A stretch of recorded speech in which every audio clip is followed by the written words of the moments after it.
ingeta bayaya ingeta bamama bandeko ezali ngai ndeko na bino Ficho Bangu, le grand combattant de Bruxelles, Ficho Bangu, l'homme à la barbe, Ficho Bangu montre mandefu,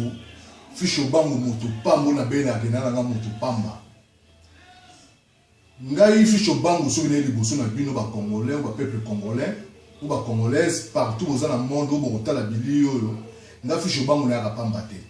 Ngai Ficho Bangu sina le bagam bien. Ngai Ficho Bangu mamba Congo na zakaka combattant. Mais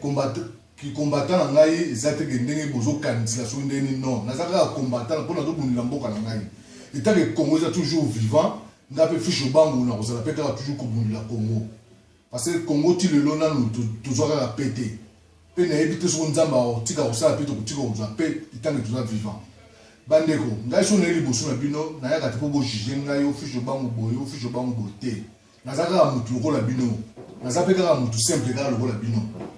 ya mwana bandeko to polémique makambo to ke musika te ngai na eko yebisa bandeko combattant na bandeko congolais ou ba congolaise partout na diaspora partout na monde bandeko moment où to komi na yesu moment ya kufinga na te zasu moment te ke ya kufinga na bato opposition ezana tina te ezana sens te bandeko bazoyo ka ngai o bazana bitite o bazana esprit satanique ya kufinga na bato batika biloko wana tuso lingi yango te. Pour le moment, tout s'est basé dans les Kamumoko to Bundende Congo. Les Kamuyako Finga, Bisso Kuna to Zate. Tout ce qu'on finga à l'idée de Bisso. Oh Félix Tshisekedi, oh Mutuboy, oh Martin Fayulu, tout ce qu'on finga. Oh, ils ont la tinate, ils ont quitté Bisso. Ils ont repris sa avantage dans Mouna, la Bisso Mouna, Bisso politique à Nambe, alias Baloto. Alors, du avantage. Tout ce qu'on a parce que Bisso Moussi, vous allez bien. Moi, je vais attirer sur l'économie de bino bozo mona makambo komi ko sala akomi ko la solution que yaza pomba ka mona ta batena ba soda boy mais si logique de choses à sous na mikolo belete ya to tika polémique to tika ba ya ko kabwana parce que Congo pour le moment c'est na to la liboke moko pour to sala likofi to sala likofi on peut sous force makambo ko ba baza ko se base ko sala calcul na bango ko bendela ba ninga mususu ba bula mabeke bazolia mbongo baza ba collabo. Est-ce que bino bomona katanga balia mbongo wana utant ba pesa mbongo bino bomona ka to tika makanisi ya mabe yango na lobi boy pour le moment Congo azana besoin bana Congo basangana poto bengana mwana mobali wana bino mo boyebi entre le 24 juillet ou le 25 juillet il politique à Nambe si logique de chose va nous a dauphin na ye out la partie la PPRD. Abimisa dauphin mo memona et mona selon ba corps au ba signé qui ya ce Sylvestre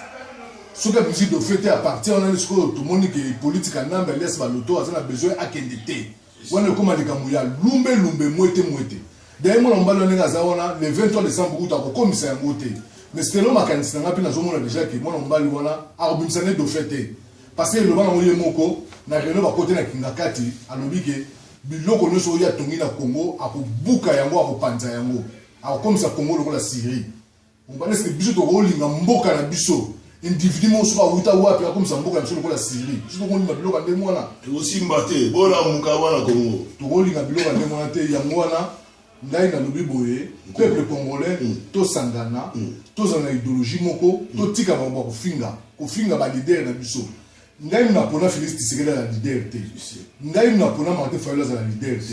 ngai na pona Franck Diongo la leader te o Diomi Ndongo la leader te les leaders ezande étoile ya muto bana Congo bakinwa bola muka bakinwa yango wana bola muka bandeko iloba petit na kena ye awa awuko chamwa liloba mo muke peuple congolais to tika distraction moment oyo yesu moment distraction parce que pour ni na souci que année oyo mwana mbali na akende mbona to tika ko se baser na makambo ko betla baninga babula mabe que oboyo azolia mbongo pesa ta ba pesa mbongo bilo monaka mais selon ngai ne na bilba wande bakabaka te muto wa politique na ba ko pesa mu 50 ako pesa congolais 50 000 boité na boko suko oza la partie na ba PPRD ou la partie majoritaire a repris 50 000 T. On va. Il y a un moment où on a opposant, on a Félix Tshisekedi, on a Franck Diongo, on a Martin Fayulu te nazo côté la Guillaume Ndongala te mais nazo le bande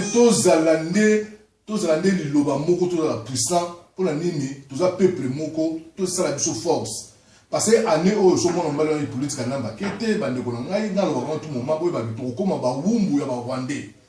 yango la peuple congolais ngai fiche bango ne libusu na bino mais na ko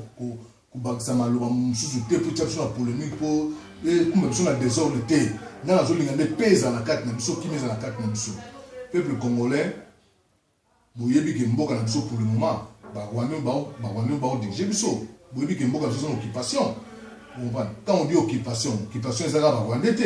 c'est ça que ba Rwandais ba na kati ba Ougandais ba Burundais ba Chinois ba Pakistanais ba Indiens presque bikolo belé o ekangi Congo en otage biso mo ba na mboka to aller to tikala ilolela to comment otenga boye botala ndenge na ngasi na lobaka ngoge bot soki passe na Congo boye ba passe na e ko attraper biso na diaspora le to komona yango vie comme moi passe tout sentir biso moko yango na peuple congolais to tika ignorance soki tozo ki na ignorance peuple congolais Congo vous la liberté donc na moi mikolo to tika na soki 6 mois pour l'élection na le Koutane Salama le 23 décembre to ebake la selon constitution mboka na biso mibeko mboka na biso loba ke donc ne ba signer ba corps na bango entre le 24 juillet ou le 25 juillet il faut bango ba bimisa dauphin na bango muto remplacer Kabila pour politique na mbelès baloto ti le lot zo mona ke Kabila mutu likamwa ni ko yoka yango zo pesa ekanda mabeke yango na peuple congolais to ke ni musika te ngani o pesa ka conseil to tika ba bandeko na biso bazo ko bundila Congo ezala ko bazo lia mbongo Congo bazo lia te biso ko netali biso te biso to se basé ke to zala eloko moko to kangama po esala biso force to benga mona mbali wana politique na mbe l'est baloto yango na mo bela ko lobate asili ko pesa bandeko nyonso mbote partout bandeko combattant ou bandeko congolais ou congolaises partout dans le monde bo se basé na eloko moko ke to benga na mwana mobali wana politique na mbe alias baloto o ngala benga mbasa ba misutu parce que groupe wana basé na bango be belete mais bazolinga batia Congo na chaos technique si batia dia Congo na chaos technique mais bazolinga siko ba poma Congo malamu mais ba oyo bandeko na biso ba oyo ba collabo oyo bazo coopérer na bango ba yeba ke sort na bango soki osuka ndeni be to yebite mais bango mo baza conseil sort na bango osuka mabe bandeko na biso congolais nde baza wana o ba la première politique anambe laisse baloto ba kolinga mwana mbali wana politique anambe Kabila alongo na pouvoir te parce que so alongo na pouvoir biloko na bango batongi na mboka yo kenendenge ya omoni mais dans le n'importe quoi selon bino bo s'imaginer nani yango peuple nini penza oyo akoyi ko kotela de so guerre bandi na Congo age no kotela bango age no kotela bien politique na mbele est baloto no kotela e de ce ozali boma na mutu bese bana olia mbongo na bango mais tant que biso mboka wana tout lia ata un cas ya mboka wana te on va na kotela so guerre bandi na Congo so guerre bandi na Congo na kotela Kabila na kotela na likamunini kutu na za besoin ba kangaye on va to juger tout le monde a tindaki aya ko pouvoir la Congo nana ngo atindaki aya ko nyokola ba congolais on va yango ba ndeko c'est le temps c'est le moment yango oyo nazo loba yango wana ba ndeko to se basé na année oyo Kabila a dégagé alias Baloto a dégagé oyo ngai fichu bango no ba mpolelo yango wana ba ndeko se lo kangai fichu bango lo malaba be fichu bango moto pamba ingeta bye.